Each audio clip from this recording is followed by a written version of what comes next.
그 변호사님 네. 지금 서울회생법원이 지금 연일 뉴스에 오르내리고 있잖아요. 네. 저도 지금 요새 인터뷰 요청을 너무 많이 받아가지고 네.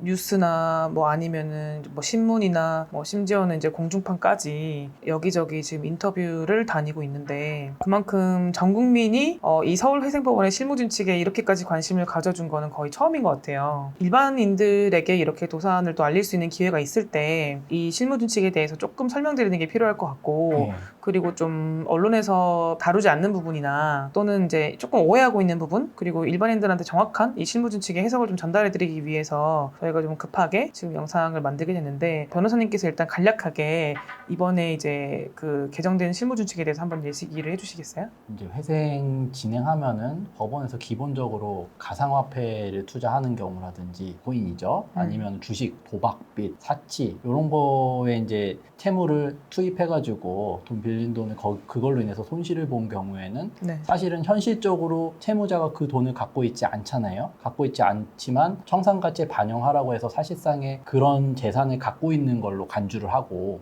그럼 결국에는 회생을 진행할 경우에는 내 청산가치 이상의 변제를 갈 수밖에 없다 보니 네. 변제금이 올라가는 경우가 생기거든요. 근데 이게 이제 서울회생법원이 최근에 20, 30대 채무자들이 워낙 많이 늘어나고 있고 그 원인이 주식, 코인 이런 거다 보니까 최근에 실무준칙을 개정해서 청산가치에 현재 존재하지 않는 금원을 반영하는 거는 사실은 근거가 없다. 앞으로는 반영하지 않겠다라고 했고 그 말인즉슨 이제 쉽게 설명하자면 주식, 코인으로 손실을 본다 하더라도 그 부분 채무에 대해서는 원금 탕감을 해주겠다라는 걸로 이제 이해할 수 있을 것 같아요. 다만 예외적으로 이런 경우가 있을 수 있죠. 주식, 코인으로 돈을 잃은 것 같이 꾸며놨지만 사실은 그 돈을 잃지 않았고 어딘가에 돈을 이제 빼돌리거나 은닉해 놓을 수 있잖아요. 그러니까 그런 경우에는 예외적으로 그런 사항을 조사하기 위해서 법원이 뭐 추가 자료를 요청하거나 볼 수 있다. 그럼 결국에는 진짜 잃어버린 것만 어쨌든 손실금으로 처리하겠다는 건데 그렇죠. 엄청 그 악플들이 많더라고요. 그러니까 뭐 이를테면은 코인으로 대출 받아가지고 투자하고 그냥 날려도 되는 거네? 나라가 뭐 미쳐 돌아간다.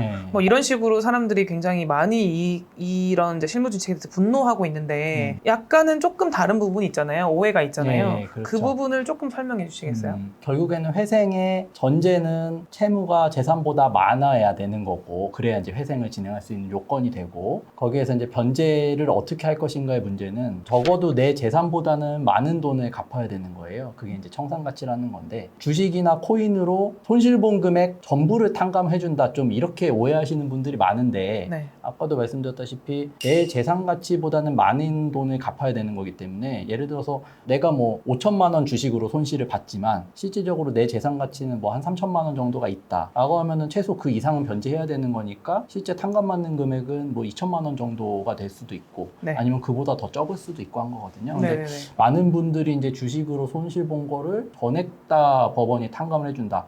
전부 안 갚아도 된다. 이렇게 오해하고 계신 부분이 조금 있는 것 같아요.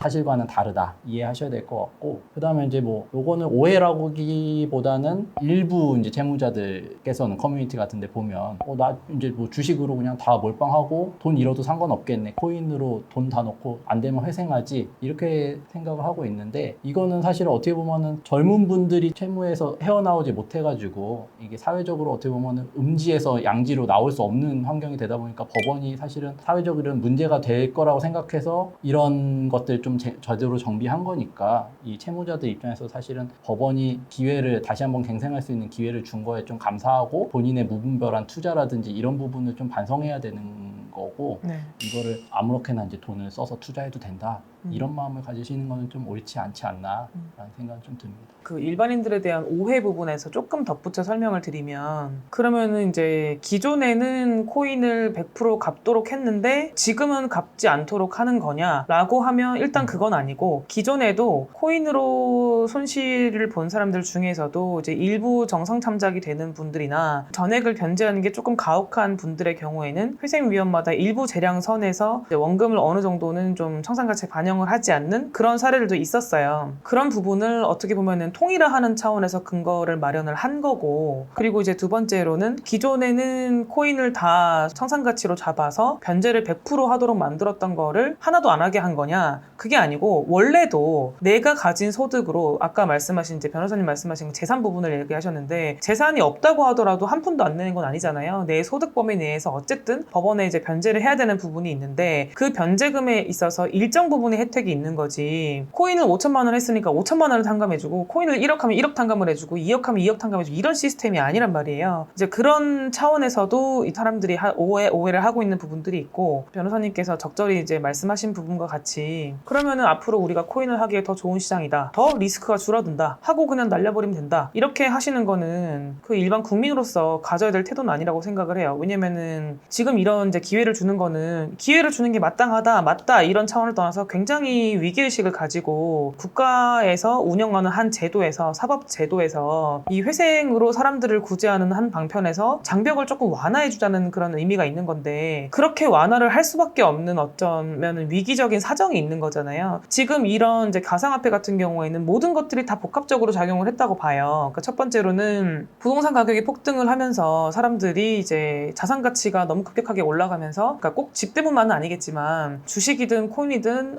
빚을 내 가지고 투자를 하는 어떤 분위기, 이런 부분도 당연히 한몫을 했고, 또 빚을 내서 레버리지 투자를 하는 사람들에 비해서 금융 지식이 부족했던 것도 한몫을 했고, 거기에 대한 아무런 제한이 없던 것도 한몫을 했고, 신용이 없는 사람, 재산이 없는 사람들에게 낮은 정도가 아니고 굉장히 높은 수준으로 대출을 해준 것도 한몫을 한 거고, 그 대출을 무제한으로 주식이든 가상화폐로 흘러들어간 이런 시스템 자체도 잘못이 된 거고, 근데 그게 폭락을 하는 바람에 또 일정 부분 또 루나 사태가 기여를 한 부분도 있죠. 그리고 또 전쟁, 뭐 이런 모든 것들, 금리가 올라가고 이런 모든 것들이 다 복합적으로 작용을 해서 결국에는 투자자들이 어려워졌고, 이런 차원에서 어쨌든 해결은 해야 되는 거고, 그런 차원에서 해결해 볼 수 있는 하나의 수단이 이제 청산가치에 반영을 하지 않겠다는 어떤 그런 부분인 건데, 그러니까 절박한 심정을 이해하지 못하고 여기서 반성 없이 그러면은 이거는 정말 우리한테 굉장히 이득인 부분이다라고 하고 박수 칠 일은 아니라는 거죠. 그거는 이제 채무자 입장에서 그렇고, 도산을 하는 저희 입장에서도 이거는 굉장히 정말 너무나 감사하고, 법원에서 이런 혜택을 주는 거에 대해서는 굉장히 저희도 지금 굉장히 고맙게 생각을 하고 있지만, 절대로 이거를 가볍게 우리가 당연히 받을 수 있는 권리다 이렇게 생각하실 일은 전혀 아니에요. 지금 당장 여기에 세금이 투입되는 건 아니지만 결국에는 금융기관이 부실해지게 되면 거기에도 국민의 세금이 투입될 수밖에 없어요. 이런 모든 시스템에서 내가 어쨌든 일정 부분 잘못을 했다라는 거에 대해서는 당연히 처절하게 반성을 해야 되는 거거든요. 그래서 저희가 지금까지 이제 코인과 관련된 영상을 찍으면서 누누이 스스로 반성해야 될 부분이 굉장히 크다는 말씀을 여러 번 드렸지만, 그런 부분에 대해서는 당연히 너무 가볍게 생각하지 않으셨으면 좋겠다. 특히나 이런 사태에 대한 일조를 한 부분에 대해서는 분명한 반성이 필요하다라고 생각을 하고요. 또 한 가지 말씀을 드리고 싶은 부분은, 이게 이제 서울에서만 적용이 되니까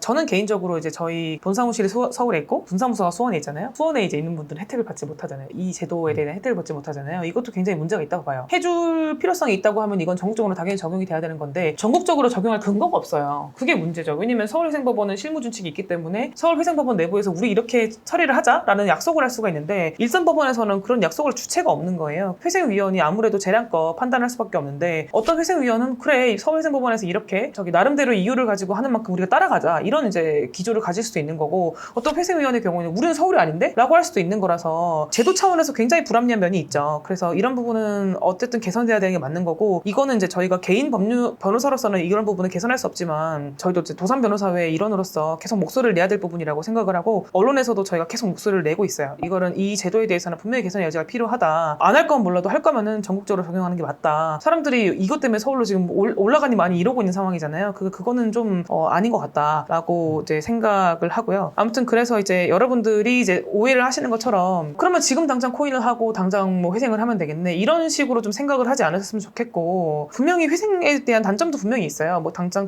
받는 신용의 불이익이라든지, 통장 사용이 자유롭긴 하지만 당분간 대출을 받을 수 없다든지, 또는 이제 주택담보대출이던 아니면은 전세자금 대출이던 당장 신용카드던 분명한 불이익이 있는데, 너무 쉽게 이런 이제 레버리지 투자나 이런 것들에 대해서 이렇게 쉽게 생각하시는 부분에 대해서는 이제 지양을 좀 하셨으면 좋겠고, 정말 그 일생일대에 단 한 번 이제 당신의 실수를 만회할 수 있는 어떤 기회다라는 정도로 굉장히 좀 무겁게 겸허하게 이 제도를 바라보셨으면 좋겠다라는 생각이고, 또 실무준칙에 대해서 굉장히 박탈감을 느끼는 국민들께는 결국에는 정말 당장 당신의 돈을 어떻게 뭐 이렇게 해먹고 뭐 이런 상황이 아니라고 하더라도 당연히 박탈감을 느낄 것 같아요. 저 같아도. 그러면 뭐 안 한 사람이 바보 아니야. 누구는 바보라서 그렇게 안 했냐. 라고 이제 하시겠지만 사람이 누구나 실수를 할 수 있잖아요. 그 실수를 한 번, 두 번, 세 번, 네 번, 다섯 번까지 허용할 수는 없겠지만 그 20, 30대에서 그 금융지식이 부족한 젊은이들이 할 수 있는 어떤 잘못된 선택에 대해서 어쨌든 사회에서 바라봐야 될 어떤 시선들, 주어야 될 기회들도 있잖아요. 그러니까 그런 차원으로 마지막 한 번 기회를 준다고 생각을 하고 바라봐 주셨으면 좋겠다.